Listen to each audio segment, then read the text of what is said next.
Assalamualaikum warahmatullahi wabarakatuh. Saya Muhammad Rafi.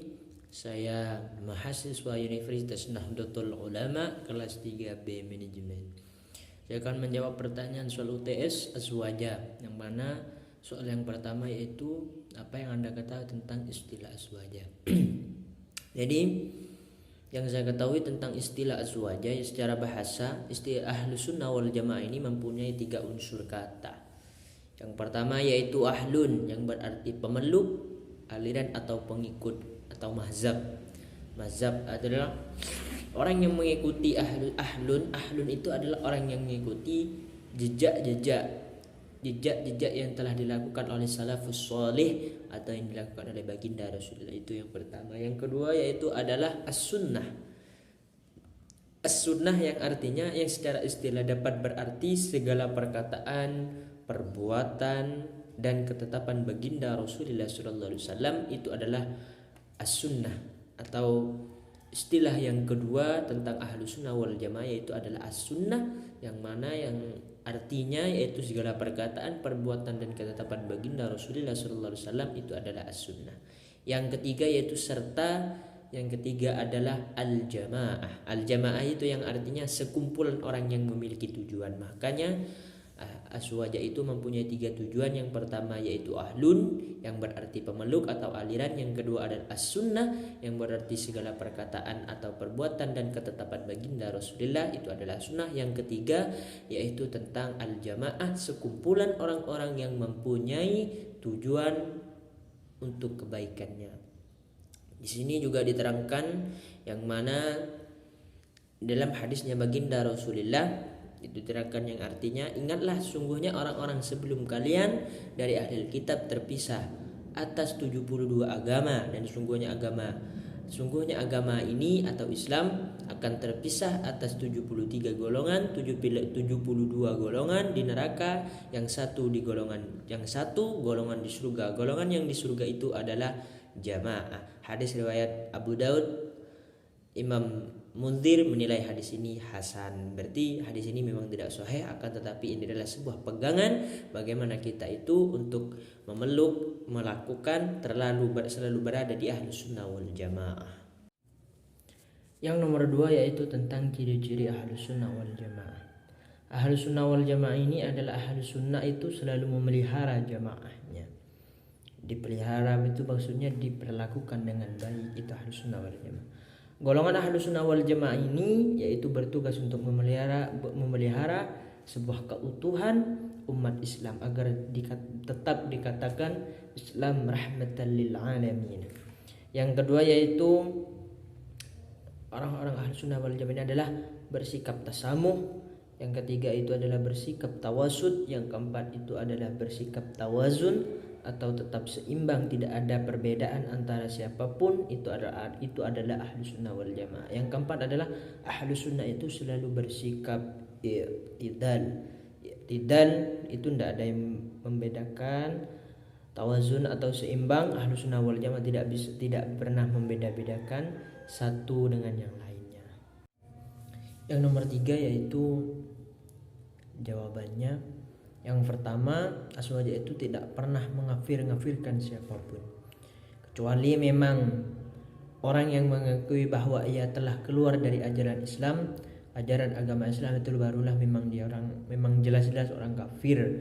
Dan tidak pernah sekalipun orang-orang Ahlus Sunnah wal Jamaah ini mengafirkan siapapun. Begitu pula orang yang keluar dari barisan umat Islam, itulah orang yang benar-benar kafir. Yang kedua yaitu Ahlus Sunnah wal Jamaah ini tidak pernah mengiringi manusia untuk mencari sebuah kekuatan, menumpahkan darah, dan tidak pula mengikuti syahwat birahi yang berhalal haram. Tidak pernah Ahlus Sunnah wal Jamaah ini. Ahlus Sunnah wal Jamaah juga menerima perbedaan dan menjelaskan dalil-dalil setiap permasalahan, serta menerima kemajemukan dan keragaman dalam akidah atau fikih dan tasawufnya. Jadi apapun pendapat dari orang lain, Ahlus Sunnah wal Jamaah tetap menerimanya. Jikalau tidak bisa menerima perkataan orang lain, tidak bisa menerima apa yang disampaikan orang lain, itu berarti bukan Ahlus Sunnah wal Jamaah. Jadi seperti itu ya. Jadi yang nomor 4 itu tentang dimaksud dengan akidah dan fikih aswaja. Jadi kalau akidahnya orang-orang ahlus sunnah wal jamaah itu menerangkan tentang bagaimana dia itu mendekat kepada Allah Subhanahu wa taala. Bagaimana caranya itu beriman kepada Allah Subhanahu wa taala. Yang mana yang diterangkan dalam akidahnya ahlus sunnah wal jamaah, akidah ahlus sunnah wal jamaah ini menerangkan tentang rukun iman yang 6, yaitu bagaimana dia beriman kepada Allah. Yang dimanakan iman kepada Allah, iman kepada malaikat Allah. Yang dimaksud iman adalah al-imanu wa tasdiqum bil qalbihi wa qaulun bil lisani wa amalun bil arkani. Itu adalah sebagian daripada bentuk akidahnya Ahlus Sunnah wal Jamaah yang selalu mengagungkan selalu bagaimana caranya itu mendekat, bagaimana caranya itu beriman kepada Allah Subhanahu wa taala. Jadi akidahnya, perbedaan akidah dengan akidah yang lain, Ahlus Sunnah wal Jamaah ini mengutamakan bagaimana caranya itu adalah kepentingan kepada Allah Subhanahu wa taala. Kepentingan bagaimana caranya kita itu percaya bahwasanya Allah itu benar-benar ada dan meyakini bahwa itu benar-benar adalah Tuhan kita. Yang kedua yaitu tentang fikih aswaja. Fikih aswaja ini adalah bagaimana caranya kita itu mengikuti para madhab. Sedangkan madhab yang ada di Indonesia khususnya Ahlus Sunnah wal Jamaah yang diikuti yang mayoritas terbanyak adalah Al-Imam Syafi'i. Kita ikuti bagaimana caranya Imam Syafi'i memberikan pengetahuan kepada kita. Ahlus Sunnah wal Jamaah itu mengikuti Imam Syafi'i dikarenakan Imam Syafi'i mayoritasnya berada di Indonesia untuk mengikuti pada madhab. Madhab yang di Indonesia diikuti oleh Imam Syafi'i adalah Indonesia ini mengikuti madhab Imam Syafi'i. Jadi kita sebagai fikih aswaja mengetahui bagaimana isi daripada fikih maupun itu fikih yang masih dasar, Fathul Qorib, Fathul Mu'in, Fathul Wahhab, Fathul Bari, semuanya kita pelajari. Itu adalah fikih aswaja Ahlus Sunnah wal Jamaah. Jadi seperti itu. Perbedaannya dari situ yaitu tentang perbedaan dari sebuah madhabnya. Yang nomor 5 yaitu bagaimana menurut pandangan Anda terhadap banyaknya kelompok di dalam Islam, apakah bisa disatukan?